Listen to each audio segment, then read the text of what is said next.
Olá, gente, seja bem-vindo ao nosso curso de hoje. A nossa aula de hoje é uma aula muito interessante. Nós vamos trabalhar nesses próximos minutos. Um curso rápido, básico, para você aprender. Será um curso que nós vamos estar desenvolvendo aqui no nosso canal. É um curso voltado para a exposição exegética da carta de Paulo a Coríntios. Tá bom? Meu nome é João França, seja bem-vindo ao canal. E se você ainda não é inscrito no canal, se inscreve no canal, ativa as notificações e comenta neste conteúdo para que outras pessoas possam ter acesso a esse conteúdo, tá bom? Esse conteúdo é vinculado a uma visão reformada da Escritura. Muito bem. A nível de introdução, nós iniciaremos aqui uma série de estudos na primeira carta de Paulo a Coríntios, e esse estudo visa trazer um melhor entendimento do que o povo dele através desta carta tão preciosa para a igreja de Cristo Jesus. Será um estudo expositivo, mas um estudo exegético. O contexto da carta. Veja, nós vamos esclarecer que o contexto dessa carta é para compreendermos melhor a sua mensagem. Isso se faz necessário porque nós estamos distantes do público original a quem a carta foi dirigida. Então é importante você pensar sobre isso. Então consideremos a cidade. Corinto era uma cidade rica, era uma cidade comercial, com aproximadamente 500 mil habitantes, né? Na maioria deles eram escravos, tinha uma ótima localização, era uma cidade portuária, havia uma transição muito grande de pessoas de toda a parte do mundo, tal circulação da cidade se achava dominada por vícios com os quais as cidades comerciais geralmente são infestadas, ou seja, luxúria, arrogância, vaidades, prazeres, a cobiça insaciável e o egoísmo desenfreado, lembra Calvino no seu comentário a esta carta. A riqueza escandalosa de uma minoria estava ao lado de uma miséria de muitos. Surgiu inclusive aquela famosa expressão viver à moda de Corinto, que significava viver no luxo e na orgia. Mas e a igreja? Veja, esta igreja, ela é uma igreja jovem que foi fundada na chamada segunda viagem missionária do apóstolo Paulo, conforme relata Lucas lá em Atos 18, de 1 a 18. Paulo, desmotivado a continuar o trabalho evangelístico naquela cidade, recebe uma visão do Senhor que o estimula, né, dizendo que ele deveria permanecer pregando o evangelho porque havia ali muitos eleitos naquela cidade. O apóstolo permaneceu ali por 1 ano e 6 meses e se viu forçado a sair daquela cidade por causa dos judeus que perpetravam contra a sua pregação. Então o apóstolo seguiu para a Síria. A data de escrita desta carta foi aproximadamente no ano 55 que ele escreveu esta carta de Éfeso. O texto de 1 Coríntios de 1 a 3, a saudação, é o texto que nós vamos analisar na aula de hoje. Temos o texto grego, esse é o texto grego, onde Paulo coloca para nós, né? Paulo Cletós apóstolo Jesus Christus, dia telematos teu, kai sóstenes ho adelphos, te ecclesia tu teu, te José en Corinto, hagios menóis, em Cristo Jesus Cletós hagios, né? Sum pacintos epicalomenóis, to odoma tu Kyriou, né? Tu Kyriou remon Jesus Christu en pati topu autu en te kai remon haris rimin kai irene apoteu patros remon kai Kyriou Jesus Christu. O texto em português, Paulo, chamado apóstolo de Jesus pela vontade de Deus, irmão Sóstenes, a igreja de Deus que está em Corinto, aos santificados em Cristo Jesus, chamados santos, e com todos os que em todo lugar invocam o nome do nosso Senhor Jesus Cristo, Senhor deles e nosso. Graça e paz da parte de Deus, nosso Pai, e do Senhor Jesus Cristo. Vamos lá. Primeiro tópico a ser considerado aqui é Paulo como mensageiro de Deus, tá? Veja, a Paulo Cletós, apóstolos Jesus Christu, dia telematos teu. O texto bíblico inicia, né, indicando o autor da carta como Paulo, Paulos, né? A carta é iniciada de forma muito comum, como o apóstolo faz em outras cartas de sua lavra. Ele diz Paulo, chamado pela vontade de Deus para ser apóstolo de Jesus Cristo, né? Veja, o santo apóstolo começa desta forma para reivindicar a sua autoridade como mensageiro de Jesus Cristo. Ele se coloca como apóstolo. Veja, aqueles que devem ser mestres na igreja de Deus precisam ser chamados, lembra Calvino nessa epígrafe que eu coloco, né? O apóstolo Paulo nos ensina na abertura da sua carta que todos aqueles que desejam ser ministros da palavra ou mensageiros de Cristo devem, acima de tudo, receber o chamado de Deus para isso. O termo grego usado aqui é o termo kletos, né, que se envolve um chamado específico de Deus para realizar uma tarefa específica da parte de Deus. A segunda razão é que, a segunda verdade é que estes chamados, ou seja, os ministros, né, por Deus, devem ser fiéis no exercício do seu comissionamento, também lembra Calvino, né?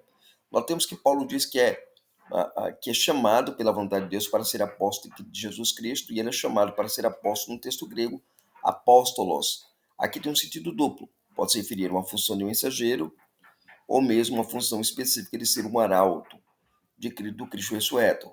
Paulo pretende aqui o segundo sentido, né? Ser um arauto de Cristo, ele foi chamado para proclamar a Cristo e deve fazê-lo de modo zeloso e fiel. Terceiro, é um ministério otorgado pela vontade de Deus. É isso que diz o texto. Aqui somos informados que ninguém pode tomar para si a honra de ser um proclamador do Evangelho, sem que para isso seja designado pela vontade de Deus. Mais uma vez, Calvino nos alerta para isso quando ele mesmo comenta, dizendo: olha, visto que ninguém pode por direito assumir para si a designação e a condição de ministro, a não ser que o mesmo seja chamado, e assim não é suficiente que uma pessoa seja chamada se também não cumprir os deveres do seu ofício. É um ministério otorgado pela vontade de Deus. Ao dizer que era pela vontade de Deus que havia se designado apóstolo de Cristo Jesus ou de Jesus Cristo, estava estabelecendo dois fatos aqui, Paulo, né? Primeiro, que estava sendo obediente à voz de Cristo ao transmitir o Evangelho, bem como procurando estabelecer um modo suficiente à sua autoridade, pois havia pessoas naquela igreja que estavam duvidando do ministério apostólico do apóstolo Paulo. Nessa saudação, Paulo inclui o nome de uma personagem que é chamado irmão Sóstenes. Esse era o líder da sinagoga judaica que havia se convertido à fé cristã em Atos 18:17. Paulo o menciona aqui para que a igreja o tenha em alta consideração, pois era evidente que era um homem firme no evangelho de Cristo, todavia ele é retratado na carta como a maior honra do mundo, que é o de ser irmão na fé do apóstolo São Paulo. Segundo, nos versículos 2 a 3, nós temos o tema da Igreja de Deus. Te ecclesia tu teu, te rosé en Corinto, hagiomenos, en Christu Jesu, kleptos hagios, sympathintos, epicalamenos, to onoma, tu kyriou rimon, Jesu Christu, en panti topo, auton te kai remon. Aqui, Paulo, ele atribui que estava naquela cidade, né, que ele estava ali naquela cidade, o seguinte título ele dá àquela igreja, Igreja de Deus, ou Te Ecclesia Tuteu. Quando nós consideramos aquilo que o apóstolo sabe sobre a igreja, pois era uma igreja partidarista, eu sou de Paulo, eu de Apolo, eu de Cefas, e ainda a imoralidade terrível, como apresenta o capítulo 5, as demandas judiciais entre eles, capítulo 6, os problemas familiares, capítulo 7, a questão sobre comer carne sacrificada, capítulo 8, não exerciam um cuidado com seus pastores, capítulo 9, e por aí vai. Quando você olha todos esses problemas e olha todas essas dificuldades, sim, vem a pergunta: como assim, igreja de Deus? Alguém poderia perguntar: como pode Paulo chamar uma igreja assim de igreja de Deus? Paulo chama com o intuito de agradar, não os chama com o intuito de agradá-los, né? Mas ele relembra que Deus mesmo havia destinado e salvado um povo pela eleição da graça naquela cidade, conforme lemos em Atos 18:9. Essa mensagem nos traz um alerta, porque muitas vezes chamamos e achamos que podemos achar uma igreja sem mancha, sem mácula. Tendemos a negar a esta igreja o título de Igreja de Deus. As igrejas que fogem das nossas aspirações e preconceitos. Paulo diz que, a despeito de haver tantas coisas negativas naquela igreja de Corinto, ela continuava sendo a igreja de Deus, porque viu no seu seio a doutrina do Evangelho, bem como os sinais dos selos do Pacto da Graça, batismo e ceia, estavam presentes na igreja. Eles precisavam ser exortados a viver como igreja de Deus. E como é que Paulo faz isso? Apresentando as qualidades essenciais dessa vida cristã, que dizem ter, primeiro, santidade da vida. Por isso que ele diz, regia menos, né, em Cristo Jesus, aos santificados em Cristo Jesus.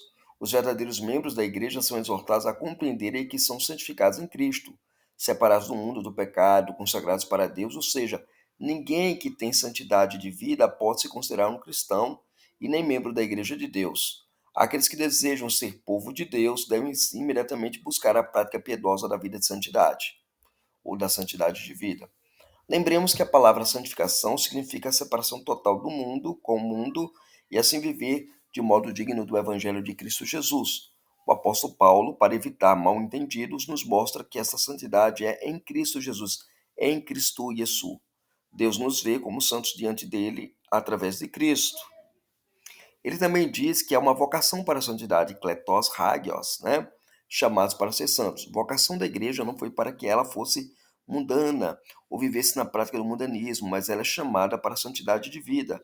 Sabemos que essa santidade é fruto da vocação divina e provocada por ela, né? E provocada por ela, pela vocação divina. Pois somente pelo chamado de Deus o homem pode ser santo. E, por fim, a prática da adoração. A terceira qualidade aos membros da igreja é o fato de que eles são chamados à santidade com o objetivo de invocarem o nome invocarem a Deus. Com todos, em todo lugar, invocam o nome do Senhor Jesus Cristo. O verbo invocar, essa palavrinha grega aí, epikalomenós, né? Em seu sentido ativo, a palavra é usada para indicar que as pessoas envolvidas pertencem ao que é invocado. No seu sentido passivo, aponta para a ideia de chamar. Paulo diz que a igreja de Corinto é chamada de santa, santificada como igreja de Deus, para, junto com as outras igrejas espalhadas pelo mundo, invocar o nome do Senhor Jesus Cristo como ato de adoração. A invocação é um dos principais exercícios da fé, lembra Calvino. A invocação aqui, neste texto, tem um sentido de plena profissão de fé em Cristo Jesus. Isto é, se revela por meio do culto, pois a invocação é uma das primeiras evidências do culto divino. Esta adoração está fundamentada na doutrina do senhorio de Cristo. Aqui Paulo mostra que a igreja de Deus tem um Senhor, que não é apenas o Senhor de uma pequena porção da igreja, mas de toda a igreja espalhada sobre a face da terra. Por fim, viver em comunhão. Versículo 3 deste capítulo 1 de 1 Coríntios. A quarta qualidade da igreja é que ela deve viver a comunhão. No verso 3 nós lemos: graça a vós outros e paz da parte de Deus nosso Pai e do Senhor Jesus Cristo. No grego nós temos haris, rimina, kai irene, apoteu, patros, remon, kai kyriou, Jesu Christu. Essa saudação usual que Paulo criara para encabeçar todas as suas cartas reflete temas teológicos importantes. E o principal deles é a comunhão.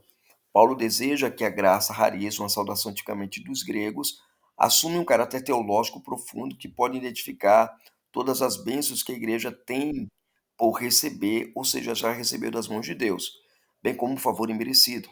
O apóstolo une essa saudação tipicamente grega com a saudação dos judeus, paz, erene, que reproduz o termo shalom, apontando para a ideia da plenitude, da satisfação e da bondade, indicando o desejo de que haja uma tranquilidade mesmo no meio do conflito que a igreja possa estar vivenciando.